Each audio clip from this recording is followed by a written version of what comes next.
Lo que necesitas es un sistema de incentivos higiénico. O sea, no puede premiar lo equivocado y castigar lo correcto. Pero es muy burdo. O sea, imagínate que tienes una radio y estás tratando de sintonizar el dial, pero lo mínimo que puedes mover el dial son, no sé, 10 kilohercios. No sé, no te voy a decir una barbaridad, pero es tan grueso que nunca, no tiene sintonía fina.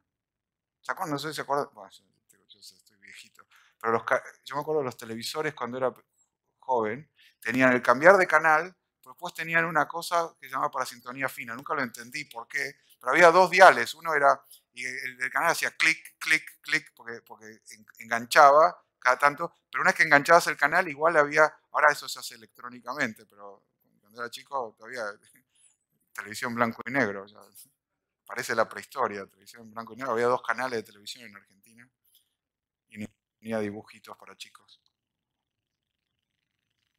Em, Entonces, el sistema de incentivos es como el dial grueso que te pone ahí y claro, si lo pones en el canal equivocado estás en problemas. Pero aunque lo pongas en el canal, la vida se mueve demasiado rápido, el entorno es demasiado volátil.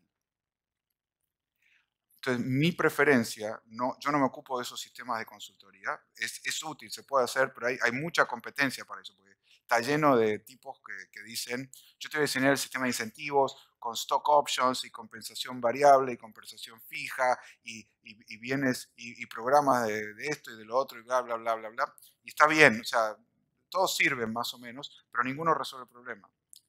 El problema de la información, la única forma, en mi opinión, de resolverla es usar el propósito común no solo para subordinar incentivos, sino para hacer que la gente hable y conversen sobre las opciones y los trade-offs.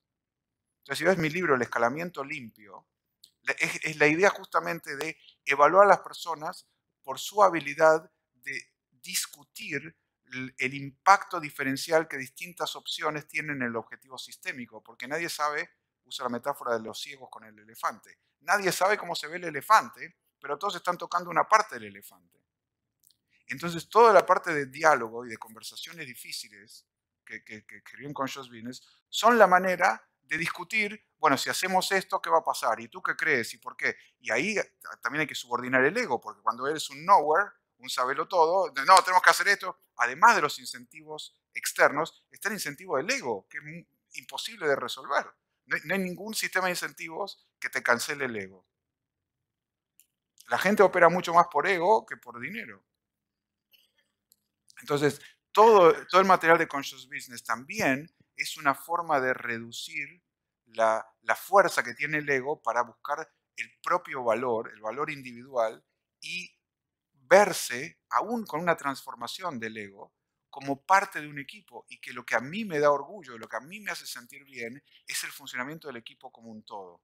Ese es el espíritu de equipo. Entonces también eso para mí es más, no sé, más significativo como consultoría, porque no es una consultoría tan experta, sino la consultoría de ayudar a la organización a dinámicamente evaluar lo mejor para hacer en este entorno día a día, porque, como dice Hayek, las circunstancias o información concreta de time and place, o sea, las oportunidades empresariales que aparecen en cada momento, es imposible para la empresa como un todo descubrirlas, porque cada uno ve una cosa. Imagínate una empresa que tiene, no sé, Google, 300.000 personas.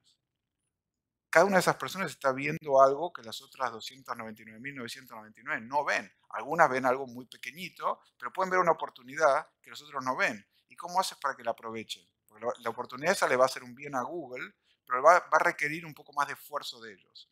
O ven una oportunidad, lo típico, ven una oportunidad divina. Me dicen, yo uso la metáfora de jugar al fútbol. Yo soy el mediocampista y tengo la pelota.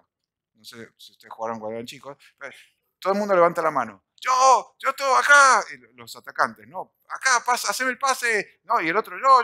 Y cada uno dice, y desgraciado, no me pasaste la pelota. Bueno, se la pasé a otro. Dice, no, pero yo tenía la oportunidad. Bueno, pero el otro también. Y ellos no se ven a sí mismos. Todos me ven a mí que tengo la pelota, pero nadie puede evaluar si él o ella es el que está mejor posicionado para hacer el gol. No importa quién le pase la pelota, va a haber otros tres que van a decir, ¿por qué no me pasaste la pelota? Yo podía correr. Entonces, ¿cómo se hace para saber quién tiene la mejor oportunidad de hacer el gol cuando hay 300.000 que tienen información micro de lo que pasa? la única forma es que hablen. No es perfecto, pero que ese diálogo es increíblemente productivo y es dinámico. Entonces, a mí más que darles el sistema de incentivos, prefiero decir, tienen que tener higiene, necesitan tener un sistema de incentivos razonable. Pero lo que va a mover a la gente a comportarse de esta forma es su deseo del bien colectivo, su reducción del ego individual y su capacidad conversacional para evaluar racionalmente los trade-offs entre una estrategia u otra. Eso es vital, es la clave más grande que he encontrado y ese es el valor más grande que tiene todo el material de Conscious Business para rendirle fruto a la compañía.